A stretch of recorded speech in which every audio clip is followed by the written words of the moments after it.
마태복음 18장 35절 말씀 가지고 7번씩 70번 용서하라 라는 제목으로 같이 함께 말씀을 나누겠습니다. 이 35절 말씀은 21절부터 시작된 예수님의 그 종비유의 결론입니다. 예수님께서 22절에 보시면 이렇게 말씀하십니다. 예수께서 이르시되 내게 이르노니 7번뿐 아니라 7번을 70번까지라도 할지니라, 이런 말씀을 하셨는데요. 우리가 형제를 용서할 때 그냥 7번 정도 용서하는 게 아니라 7번씩 70번이라도 용서하라, 이렇게 이제 예수님께서 말씀을 하십니다. 용서해야 할 상황이 있으면 언제든지 용서하라, 이런 의미거든요. 그러니까 7번씩 70번이라도 용서하라는 말씀은 그냥 항상 할 수 있는 대로 용서하라, 이런 말씀입니다. 그런데 예수님께서 우리에게 이렇게 우리가 용서하는 모습으로 삶을 살아가라고 말씀하시는 이유가 있습니다. 그 이유를 이제 본문 말씀을 보면 예수님께서 이제 빚을 탕감받았던 종의 이야기를 이제 비유로 이제 설명을 하고 계시는데요. 어떤 임금이 종들과 함께 결산을 하는데 1만 달란트 빚진 종이 있었습니다. 그런데 이 종이 이 1만 달란트를 갚을 능력이 전혀 없는 거예요. 그래서 임금이 이 종에게 너와 너의 아내와 너의 자식과 너의 모든 소유를 다 팔아서 빚을 갚아라, 이렇게 명령을 합니다. 그런데 뭐 그렇게 해도 이제 뭐 빚을 다 갚을 수 있는 그런 여력이 안 돼서 이 종이 임금에게 엎드려서 비는 거예요. 용서해 달라고. 제가 기회를 주시면 이 빚을 다 갚겠습니다. 그러면서 이제 제발 부탁입니다. 한 번만 기회 주십시오, 이러면서 간절하게 이제 요청을 하는 거죠. 그래서 그 모습을 보고 임금이 이제 이 종을 불쌍히 여겨서 빚을 다 탕감해 줍니다. 1만 달란트 빚을 다 탕감해 주는 거죠. 그런 이후에 이제 이 1만 달란트 빚진 자가 자신의 동료 중에서 100데나리온 빚진 자가 있었는데 이 100데나리온 빚진 자에게 멱살을 잡고 빚 갚으라고 이야기를 하는 거예요. 근데 이 100데나리온 빚진 자도 자신이 그 진 빚을 갚을 여력이 없었습니다. 그래서 이제 이 종에게 내가 반드시 갚을 테니까 기회를 달라고 그러면서 엎드려서 막 비는 거예요. 근데 이 1만 달란트 탕감받은 종이 이 100데나리온 빚진 자를 용서하지 않습니다. 그리고 이 사람을 감옥에 그냥 가둬버렸어요. 이 상황을 다른 이제 종이 알고 임금에게 가서 이야기를 하는 겁니다. 주인께서 1만 달란트 탕감해 주었던 그 종이 자신에게 빚진 100데나리온 빚진 자가 있었는데 그 빚진 자를 용서하지 않고 옥에 가두었습니다. 이렇게 이제 이야기를 하는 거죠. 그래서 그 이야기를 들은 임금이 화가 나서 이 1만 달란트 탕감받았던 종을 다시 부릅니다. 그리고 너가 모든 빚을 다 갚을 때까지 옥에 가두게 되고, 그래서 옥에 가두는 그런 이제 상황이 이제 벌어지게 됩니다.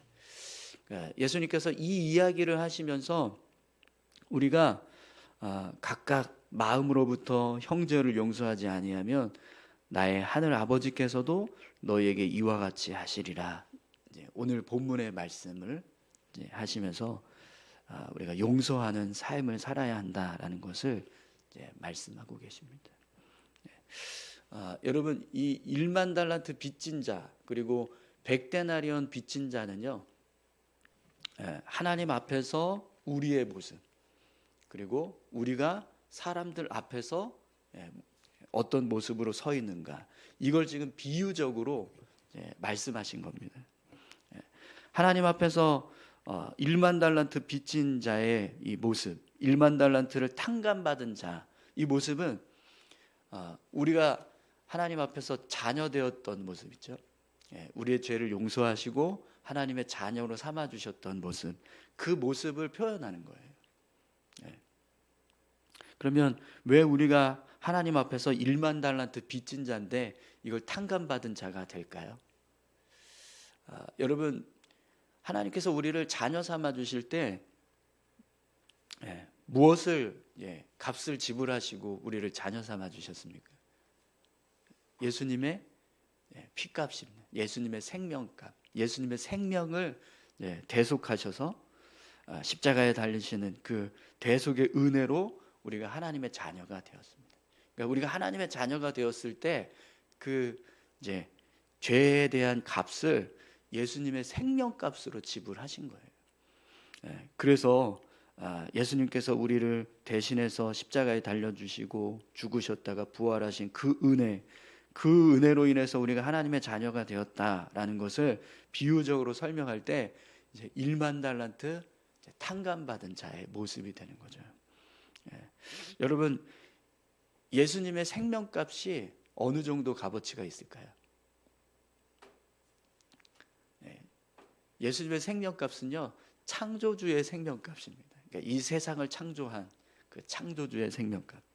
그렇기 때문에 만약에 예수님의 생명값을 우리가 가치로 매긴다 그러면 이 세상 전체, 온 우주, 하나님께서 창조하신 모든 창조물을 대신할 수 있는 그런 값어치가 되는 겁니다.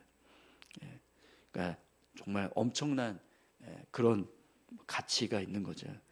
그래서 우리를 1만 달란트 탕감받은 자라고 말하는 겁니다. 여러분, 이 1만 달란트가요, 지금으로 따지면 최소 6조, 최대 24조 이렇게 된다고 그래요.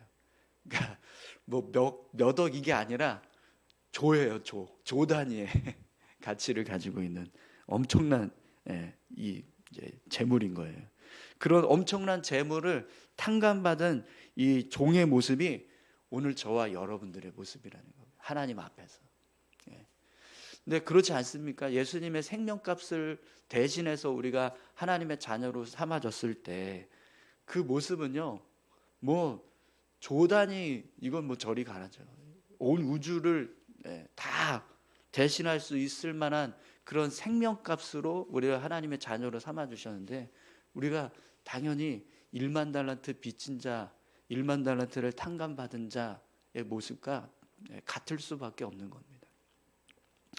자, 그러면 왜 예수님께서 우리와 사람들의 관계를 이 100데나리온 빚진 자의 모습으로 이렇게 비유를 하실까요? 우리에게 어떤 죄를 지은 사람이 있습니다. 그럼 그 사람을 향해서 우리가 그 죄를 이제 용서해 줘야 되는데 그 죄의 값을 한번 여러분 생각해 보십시오. 누군가 우리에게 잘못한 게 있거나 아니면 빚을 지었다라고 했을 때 그 빚의 값어치가 어느 정도일까? 그걸 지금 이제 예수님께서 말씀하시는 거거든요.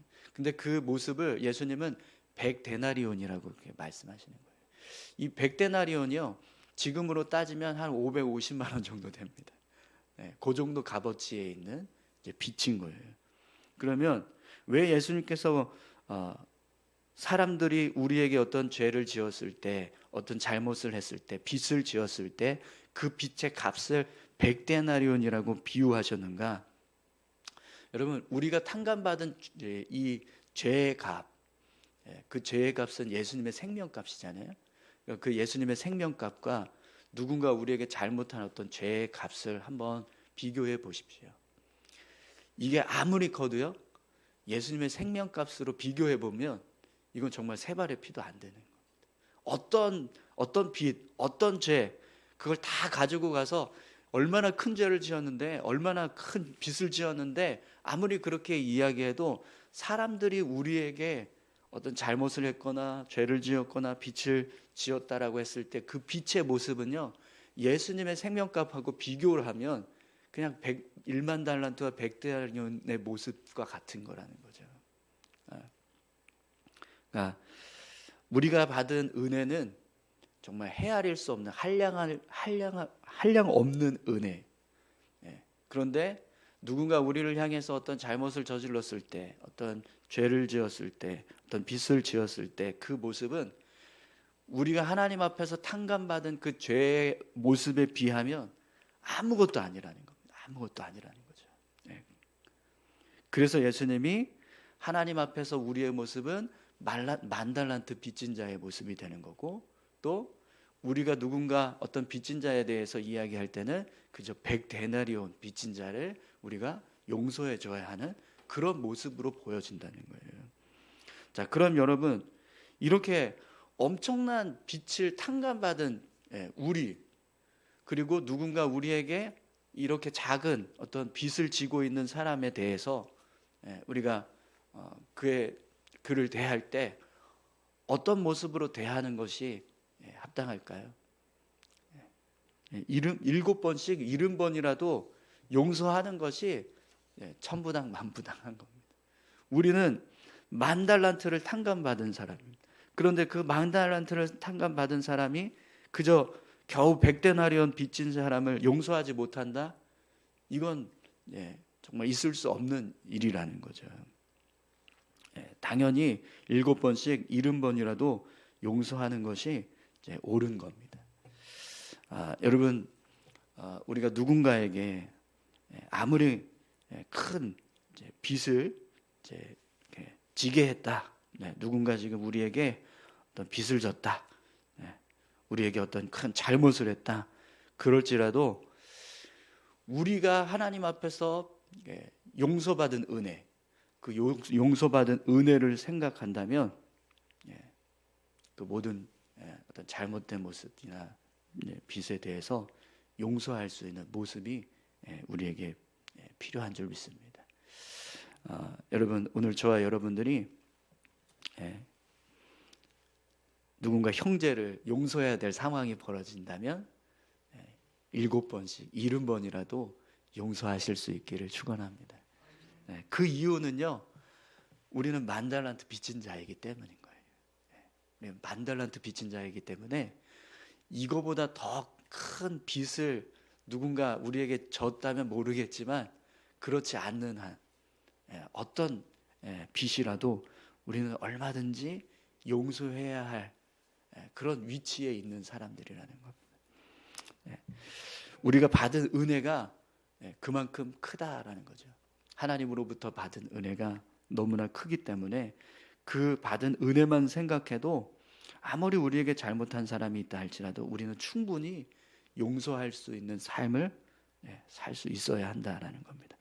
오늘 저와 여러분들이 그렇게 하나님께서 주신 은혜 생각하면서 7번이라도 7번씩 70번이라도 용서할 수 있는 그런 믿음의 삶을 살아가실 수 있기를 소망합니다. 그런데 여러분, 오늘 이제 말씀에 보면 23절 말씀에 예수님께서 이런 말씀을 하세요. 23절 한번 보시겠어요? 그러므로 천국은 그 종들과 결산하려 하던 어떤 임금과 같으니, 이렇게 말씀을 시작하고 계시는데, 그러니까 예수님께서 이 비유를 이렇게 말씀하실 때 이 비유가 어떤 모습이냐면 천국의 모습이라는 거예요. 천국은 그 종들과 결산하려던 어떤 임금과 같으니, 이렇게 말씀하고 있거든요. 이게 무슨 의미냐면, 우리가 하나님 앞에 서면, 하나님 앞에 섰을 때, 하나님 나라에 가서 하나님 앞에 섰을 때 어떤 일이 이루어지냐면 우리가 행한 걸 결산하는 일이 일어난다는 거예요. 근데 그 결산하는 일이 어떤 모습이냐? 우리가 하나님 앞에서 탕감받은 그 죄의 모습, 그게 얼만큼 이제 큰지를 드러나게 하시는 거예요. 너가 그저 이 땅에서 살았던 죄의 모습에 대해서 내가 어떻게 용서했는지 그걸 우리가 알게 하신다는 거죠. 뿐만 아니라 우리가 누군가를 용서했거나 용서하지 않았거나 하는 그런 모든 것들이 하나님 앞에서 다 드러나게 된다는 겁니다. 그랬을 때 여러분, 우리가 이 땅에서 삶을 살아가는 그 모든 삶을 하나님 앞에서 결산받을 때 우리가 누군가 용서하지 않은 게 있다라고 생각해 보세요. 그럼 어떻게 될까요? 오늘 이 100데나리온 이 빚진 자를 용서하지 않았던 이 1만 달란트 빚진 종 있죠? 그 종을 임금이 불러다가 화를 내면서 내가 그렇게 너에게 빚을 다 탕감해 줬는데 너는 그 100데나리온 갚은 자도 용서하지 못하냐? 그러면서 임금 이제 옥에 가두었던 모습이죠. 그 모습과 같은 결과가 일어난다라는 거예요. 우리가 이 땅에서 하나님 앞에서 삶을 살아가면서 이렇게 받은 은혜를 생각하고 누군가 죄를 지었을 때, 잘못했을 때 그 사람을 용서해 줘야 되는데 용서하지 않았다. 그러면 하나님 앞에 갔을 때 그게 결산을 받는 상황이 벌어진다는 겁니다. 근데 그게 하나님 앞에서 다 드러나게 된다는 거죠. 그러면 하나님께서 우리를 향해서 진노하시는 일이 일어난다라는 거예요. 그게 천국의 모습이라는 겁니다. 여러분, 오늘 저와 여러분들이 언젠가 분명히 하나님 앞에 서는 날이 올 겁니다.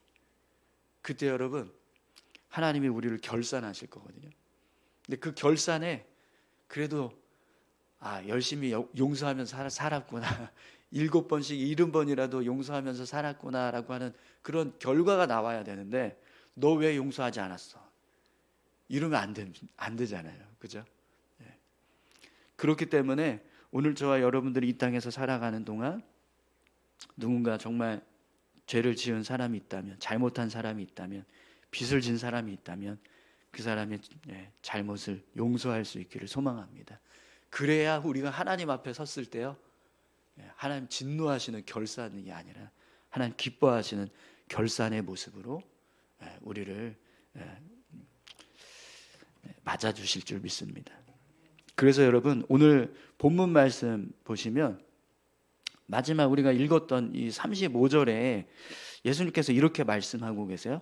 너희가 각각 마음으로부터 형제를 용서하지 아니하면 나의 하늘 아버지께서도 너희에게 이와 같이 하시리라. 이렇게 말씀합니다. 그러니까 우리의 죄를 용서받고 싶다. 그러면 어떻게 하라는 거예요? 너도 용서하라. 그래야 하나님이 너의 죄도 용서해 주신다. 이렇게 말씀하고 계시는 거죠. 하나님께서 우리가 누군가를 향해서 용서하지 않았을 때 우리도 용서해 주지 않겠다는 겁니다. 그렇기 때문에 우리가 하나님 앞에서 용서받는 은혜, 그 은혜를 누리면서 삶을 살아가려면 어떻게 해야 돼요? 용서해줘요. 형제를 용서하는 삶을 살아야 한다는 겁니다. 근데 여러분, 이 말씀은요, 우리가 이 땅에서 용서받는 은혜 있죠. 그 은혜를 누리면서 살 수 있는 비결이에요. 그래서 여러분, 주기도문에 보면 우리가 항상 뭐라고 고백합니까? 우리의 죄를 사하여 주신 것 같이 우리가 우리에게 죄 지은 자를 사하여 준 것 같이 우리의 죄를 사하여 주옵시고, 이렇게 기도하잖아요. 그죠? 우리가 매일 이 땅에서 삶을 살아갈 때 주님께서 우리에게 가르쳐 주신 그 기도처럼 하나님, 우리가 누군가를 용서해 준 것처럼 우리도 용서해 주십시오. 이렇게 우리가 매일 기도하는 거거든요. 근데 그 모습은요, 이 땅에서 우리가 누리는 용서의 은혜, 그 은혜를 얻는 비결이 되는 겁니다. 사랑하는 성도 여러분, 오늘 저와 여러분들이 이 땅에서 여러분, 우리도 하나님 앞에 매일 죄 짓잖아요. 여러분 어떠십니까? 예수 믿고 난 이후부터 나는 한 번도 죄 지은 적이 없다. 나는 정말 거룩하게 살고 있다. 정말 하나님의 백성다운 모습이다. 그럼 얼마나 좋겠습니까? 근데 우리의 삶을 보면 매일 끊임없이 내 안에 하나님을 향한 죄된 모습들이 쏟아져 나옵니다. 근데 그 죄들을 예수님께서 우리를 위해서 십자가에 달려 죽으셔서 우리가 다 대속 받았다. 맞습니다. 그러나 그럼에도 불구하고 우리의 영혼은요, 하나님 앞에 매일 회개하고 하나님의 은혜를 구하고 다시 거룩해지고 십자가의 은혜를 붙잡고 계속 그렇게 우리 삶을 새롭게 하는 모습이 필요하거든요. 근데 그 모습이 뭐냐면, 하나님, 우리가 우리에게 죄 지은 자를 용서한 것 같이 우리의 죄를 용서해 주십시오. 이렇게 고백하면서 나아가는 모습이라는 거예요. 하나님을 향하여서 어떤 용서의 은혜를 받기 원한다. 그럼 우리는요, 용서하는 자가 되어야 한다라는 것을 말씀하고 있는 겁니다. 여러분, 우리가 용서해야 될 이유가요, 세 가지예요. 첫 번째는 엄청난 빚을 탕감받았기 때문에, 예수님의 피값으로 우리 죄를 용서하신 그 은혜가 있기 때문에 우리가 7번씩 70번이라도 용서해야 되는 겁니다. 또 언젠가 하나님 앞에 섰을 때 결산하는 순간이 온다는 거예요. 근데 그 결산하는 순간에 우리가 어떤 모습으로 결산받을 건가, 이 땅에서 7번씩 70번이라도 용서하면서 살았던 그 모습을 볼 때 하나님이 기뻐하신다는 거예요. 근데 그러지 않으면 하나님 우리를 향해서 진노하신다는 거죠. 또 우리가 삶을 살아가면서 용서하지 않으면 하나님도 우리를 용서하지 않겠다라고 말씀하십니다. 이 세 가지 이유만으로도요, 우리는 7번씩 70번이라도 용서하면서 삶을 살아야 할 이유가 너무나 분명합니다. 오늘 저와 여러분들이 그렇게 7번씩 70번이라도 용서하면서 사는 그런 믿음의 삶을 살아가실 수 있기를 소망합니다. 자, 그러면 여러분, 용서가 뭘까요? 오늘 본문에 보시면 마음으로부터 형제를 용서하지 아니하면 이렇게 말씀하거든요. 이 용서라는 게 그냥 용서해 줄게 이렇게 말로만 하는 것일까요? 그렇지 않습니다. 우리가 용서할 때 용서하는 그 모습은요, 우리 마음에서부터 나와야 합니다. 우리 마음에서부터. 근데 여러분, 이 마음에서부터 나온다라고 하는 이 표현을 하나님을 향해서, 하나님께서 우리를 향해서 행하신 용서의 모습을 보면 이해가 되는데요. 어떤 모습인가? 하나님이 우리를 향해서 용서하실 때 어떤 모습으로 용서하셨냐면 이사야서 43장 25절 말씀에 이렇게 말씀합니다. 나 곧 나는 나를 위하여 내 허물을 도말하는 자니 내 죄를 기억하지 아니하리라. 하나님 우리의 죄를요, 기억하지 않으신다라고 말씀합니다. 완전 지워버리셨다는 거예요. 도말했다. 내 허물을 도말했다. 이렇게 말씀합니다. 그러니까 우리가 마음으로부터 누군가를 용서한다. 그건 잊어버린다는 거예요. 완전히 잊어버리는 거. 기억하지 않는 거. 다시 어떤 잘못된 그 모습 다시 생각하고 다시 기억해내고 다시 떠올리고 그걸 생각할 때마다 내 마음에서부터 끊임없이 분노가 일어나고 이러면서 용서했어. 이건 용서가 아니라는 거예요. 정말 용서한다면 이제는 더 이상 생각하지 않는 겁니다. 그 과거의 죄에 대해서, 과거의 잘못에 대해서 다시 되새기지 않는 거예요. 완전히 잊어버리는 겁니다. 그리고 그냥 용서했다. 그리고 끝나버려야 한다는 거예요. 근데 우리가 누군가를 용서할 때 어떻게 용서하죠? 용서합니다 해놓고 마음에 두고두고 담아놓고 있잖아요. 그래서 조금만 뭐 잘못하거나 아니면 그때 기억이 다시 나면 또 분노하고 또 미워하고 그런 마음들이 우리 안에서 계속 일어납니다. 그런데 예수님께서 우리에게 이렇게 말씀하세요. 너희 마음으로부터 형제를 용서하지 않으면. 여러분 오늘 저와 여러분들의 그 용서가 7번씩 70번이라도 용서하는 그런 용서가 될 수 있기를 간절히 소망합니다. 뿐만 아니라 그 용서는요, 완전히 잊어버리는 용서. 여기 담아두시지 마시고요. 마음 한켠에 이렇게 담아두고 있다가 조금만 화나면 끄집어내서 너 이랬잖아 이러면서 다시 얘기하는 그런 용서가 아니라 정말 다 잊어버리시는 그런 용서가 되었으면 좋겠습니다. 그런 모습으로 우리가 누군가를 끊임없이 용서할 때, 형제를 끊임없이 용서할 때 하나님은요 그 모습을 기뻐하시고 우리의 죄를 용서하시는 은혜를 허락해 주시겠다라고 말씀하시는 거죠. 오늘 저와 여러분들의 삶이요, 그런 용서의 삶, 용서할 수 있는 삶, 그런 삶을 우리가 살아갈 수 있기를 소망합니다. 우리 다 같이 함께 기도하시겠습니다.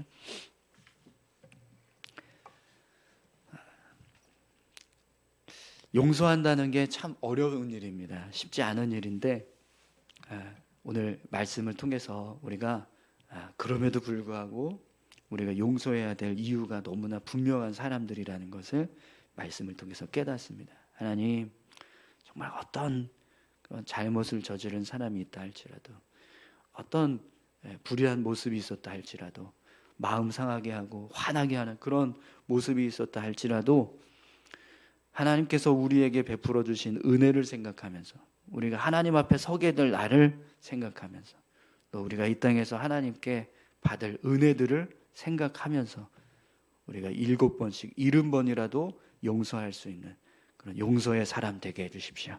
우리 이렇게 같이 함께 기도하기 원합니다. 함께 기도하시겠습니다. 하나님 아버지, 감사합니다. 하나님, 우리 삶을 주장하시는